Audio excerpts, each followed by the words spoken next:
Our next poet, Emmanuel Alanis, is from McAllen, Texas.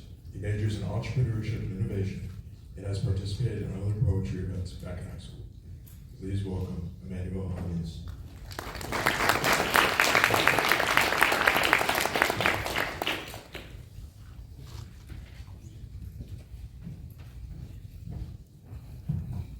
Hello, I'm Emmanuel Alanis, and the poem you read on your paper says The High Lows, but I changed the title recently due to some events, and it's actually called In Your Shoes. Thank you. Born in the summer of '06, I come as hot as my season. I come from a runner mother, whom I believe has committed treason. Young and wild, she brought a new responsibility onto this earth. And since my birth, she had to give me to her parents to make our relationship work. While she was away, I was taken under my grandparents' wing. And they told me things that were different than from what my eyes could see. And it wasn't until grade 3, much later, age 18, that the bells would start to ring. During my childhood, she was like green leaves during the winter. I guarantee she was out with another one of her misters, because I saw the screams, and I heard the cries, and I saw the black eyeliner drip down from her eyes.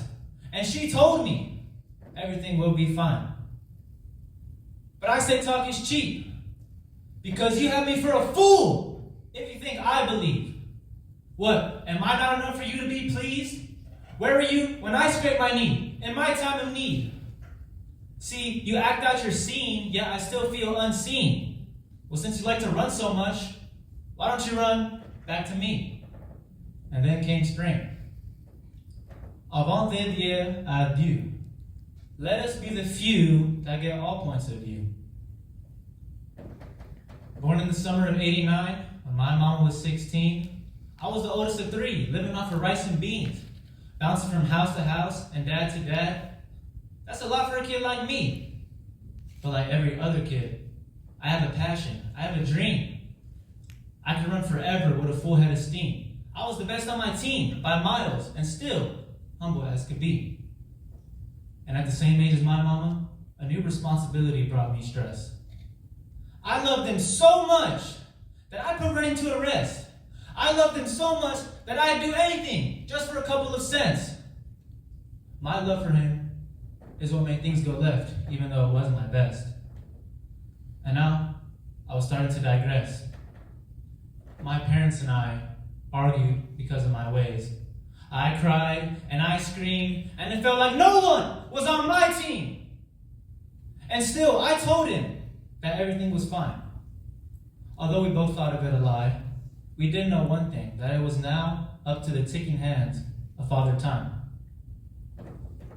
See, despite winter being so cold, the presence of your loved ones never gets old. So, I hope he remembers wrapping presents and watching those films, and I hope he knows that I didn't want our relationship to be like those noodles we had on spaghetti nights. My only hope for us was to be tight, but only God knows we ended right. And then came spring. The time of bloom still looms on me 10 years later. Can it be? Am I the traitor? That aside, when I do meet my maker and she descends, that I know will be my end.